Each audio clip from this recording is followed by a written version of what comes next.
ओम शांति। आइए सुनते हैं 7 जून 2024 की शिव बाबा की ज्ञान मुरली और ईश्वरीय महावाक्य। आज परमपिता परमात्मा शिव बाबा ने कहा, मेरे मीठे बच्चे, प्यारे बच्चे, रूहानी बच्चों, जो तुम बच्चों को श्रीमत पर चल सारे विश्व का कल्याण कर रहे हो, वो सभी कल्याणकारी बच्चे रूहानी बाप को बहुत प्यारे लगते हैं। अगर भाई भाई होकर आपस में लड़ते झगड़ते हैं, प्यार नहीं है, तो जैसे रावण के बन जाते हैं। वो रावण घराने के होते, माया के बस वो कितना अपने को घाटा डालते हैं, परंतु कईयों को पता ही नहीं पड़ता है हम क्या कर रहे हैं, सही है गलत है। बाबा ने कहा, मीठे मीठे बच्चे, आपस में लोन पानी नहीं होना, नहीं तो बाप की इज्जत गंवा दोगे। इस समय बच्चों देही अभिमानी बनना है, तुम फिर 21 जन्म छीड़ खंड होकर रहेंगे। आपस में बच्चों रूठना, लड़ना झगड़ना, उल्टा सुल्टा बोलना, इससे तो न बोलना अच्छा है। Here no evil. बाबा ने कहा, क्रोध का अंश बच्चों कभी ना हो। तुम तो प्रेम के सागर के बच्चे हो, तो प्रेम से भरपूर गंगा बनना चाहिए। बाबा ने कहा, रोज अपना पोता मेल निकालो, आसुरी चलन सुधरती नहीं है। अपने को चेक करो कि हमने कुछ गलत तो नहीं किया है, गलत किया है तो उसको सुधारो, सुधारने की कोशिश करो। बाबा ने कहा, सर्विस भी नहीं करते तो फिर क्या पद पाएंगे तुम। उठते बैठते तुम अपने को सुदर्शन चक्रधारी समझो। शिव बाबा ने कहा, मेरे मीठे बच्चों, भूलते हो तो अब सेंट हो जाती है, जब सदैव प्रेजेंट होंगे। भूल जाएंगे तो कम पद हो जाएगा, फिर रोएंगे पीटेंगे और सजाएं भी बहुत खाएंगे। इसलिए रोज तुम्हें पढ़ना है, ज्ञान सुनना, शिव बाबा की याद हो, मुख में ज्ञान अमृत हो, तब प्रार्थना से निकले। बाबा ने कहा, अगर चीज़ से प्रीत होगी तो अंतकाल में वह याद आती रहेगी और पद भ्रष्ट हो पड़ेगा। बाप की याद को एकदम सीने से लगा लो, बहुत प्यार करो। मुख से बाबा बाबा कहना नहीं है, बस अजपा जाप चलता रहे, मन में चलता रहे, बुद्धि में चलता रहे, मेरा बाबा मीठा बाबा। फिर बाबा ने कहा, मीठे बच्चे, तुम आपस में रूहानी भाई भाई हो, तुम्हारा एक दो से अति प्यार होना चाहिए। तुम प्रेम से भरपूर गंगा बनो, कभी भी लड़ना झगड़ना नहीं है। बाबा ने कहा, घर गृहस्थ में रहते हुए बहुत अच्छे से प्यार से रहना है। प्रश्न में बाबा ने कहा, रूहानी बाप को कौन से बच्चे बहुत बहुत प्यारे लगते हैं। उत्तर में बाबा ने कहा, सुनो बच्चों ध्यान से, जो श्रीमत पर सारे विश्व का कल्याण कर रहे हैं। दूसरा है जो फूल बने हैं, कभी किसी को कांटा नहीं लगाते, आपस में बहुत प्यार से रहते हैं, कभी रूठते नहीं हैं। ऐसे बच्चे बाप को बहुत बहुत प्यारे लगते हैं। जो देह अभिमान में आकर आपस में लड़ते हैं, लोन पानी होते हैं, वह बाप की इज्जत गंवाते हैं, वह बाप की निंदा कराने वाले निंदक हैं। कभी भी अपने बाप की निंदा नहीं करानी चाहिए, कभी भी किसी को गलत नहीं कहना चाहिए। बाबा ने कहा, जैसे रूहानी बच्चों को अब रूहानी बाप प्यारा लगता है, वैसे रूहानी बाप को रूहानी बच्चे भी प्यारे लगते हैं, क्योंकि श्रीमत पर सारे विश्व का कल्याण बच्चे कर रहे हैं। हर संकल्प उनका शुभ श्रेष्ठ है, कल्याणकारी सब प्यारे लगते हैं। तुम भी आपस में भाई भाई हो बच्चों, तो तुम भी जरूर एक दो को बहुत प्यारे लगेंगे। बाहर वालों से इतना प्यार नहीं रहेगा जितना बाप के बच्चों का आपस में होगा। तुम्हारा भी बच्चों आपस में बहुत बहुत प्यार होना चाहिए। अगर भाई भाई यहाँ ही लड़ते झगड़ते हैं, तो यहाँ प्यार नहीं करते, तो वह भाई भाई नहीं ठहरे। तुम्हारा आपस में बहुत लव होना चाहिए।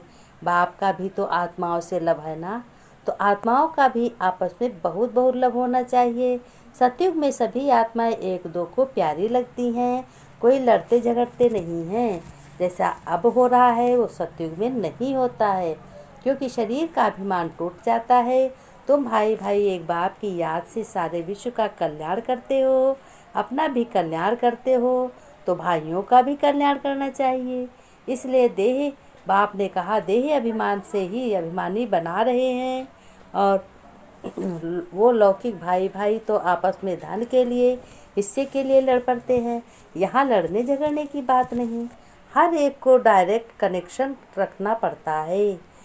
श्री बाबा ने कहा, यह है बेहद की बात। योग बल से बाप से अपना हिस्सा लेते हो, वर्षा लेते हो, हक लेते हो, लौकिक बाप से स्थूल वर्षा जैसे लेते हो। ये तो रूहानी बाप से रूहानी बच्चों को रूहानी वर्षा मिलता है, यानी सुख, शांति, पवित्रता, धारणा, जितने भी भगवान में गुण हैं वो बच्चों को मिलते हैं। हर एक को डायरेक्ट बाप से वर्षा लेना है। जितना जितना बाबा कहेंगे उतना ही बच्चों को देंगे। बाबा कभी दुहात नहीं करते हैं, बाबा कभी भी अन्याय नहीं। बाबा ने कहा जो जैसा बीज बोता है वैसा इच्छा अच्छा व बुरा फल भोगता है। जिस कर्म क्षेत्र पर पांडव अर्थात भारत माता की शक्ति अवतार भी मौजूद है, परमात्मा भारत खंड में ही आते हैं, इसलिए भारत खंड को अविनाशी कहा जाता है। परमात्मा का अवतरण खास भारत खंड में हुआ है, क्योंकि अधर्म की वृद्धि भी भारत खंड से हुई। वहाँ ही परमात्मा ने योग बल द्वारा कौरव राज्य खत्म कर पांडवों का राज्य स्थापन किया, तो परमात्मा ने एक अनादि सनातन धर्म स्थापना किया। परंतु भारतवासी अपने महान पवित्र धर्म और श्रेष्ठ कर्म को भूले अपने को हिंदू कहलाने लगे। बेचारे अपने धर्म को जानते नहीं हैं, धर्म में जुट गए हैं। ये तो बेहद का ज्ञान है। बेहद का ज्ञान मालिक खुद ही बताता है, भगवान बताते हैं और कोई बता न सके। धारणा में बाबा ने बताया कि बच्चों अपने को आत्मा समझ परम पिता परमात्मा को याद करो, देही अभिमानी बनो, घर गृहस्थ में रहते हुए सभी से प्यार से निभाओ और सभी से अच्छे से बात करो, मनसा वाचा कर्मणा से सेवा करो, विश्व की सेवा करो और घर गृहस्थ में रहते हुए कभी किसी को दुख नहीं देना है, सबको खुश रखना है, सुखी बनाना है। फिर बाबा ने कहा देखो बाबा एक ऑफर दे रहे हैं जो हर एक ब्राह्मण के लिए बड़े काम की है। बाबा ने कहा कि विशेष सौगात क्या है। विशेष सौगात है आज बाबा ने कहा जो भी है, तो बाबा ने कहा विशेष सौगात जो है कि जो बच्चे देखते हैं, सुनते हैं, करते नहीं हैं, वो क्या करेंगे। बाबा ने कहा वो ब्राह्मण हैं, वो सदा साथ का अनुभव करेंगे, वो कभी किसी देहधारी के साथ की आवश्यकता महसूस नहीं करेंगे। जो सदा पाप का अनुभव करेंगे अर्थात किसी सेवा में कभी किसी देहधारी या मर्यादा प्रमाण का संगठन प्रमाण आपस में सहयोग लेना अलग बात है। बाकी किसी परिस्थिति में कोई देहधारी की याद न करे या ऐसा विचार चले कि फलाना व्यक्ति मुझे इस स्थिति को पार कराएगा, राय देगा। बाबा ने कहा निरंतर योगी अर्थात सदा बाप के साथ जो सदा साथ रहेंगे वो हल्के और लाइट रूप रहेंगे। बाबा ने कहा वो हल्के रहेंगे, लाइट रूप रहेंगे, तो क्योंकि आप तो हैं, वह लाइट आपके सारे बोझ उठाने के लिए अभी ऑफर कर रहे हैं।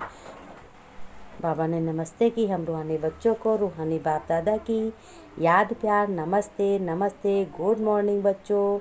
फिर बच्चों ने नमस्ते की हम रूहानी बच्चों की, रूहानी बाप दादा को याद प्यार नमस्ते नमस्ते, गुड मॉर्निंग बाबा, मीठे बाबा, प्यारे बाबा, नमस्ते, ओम शांति बाबा।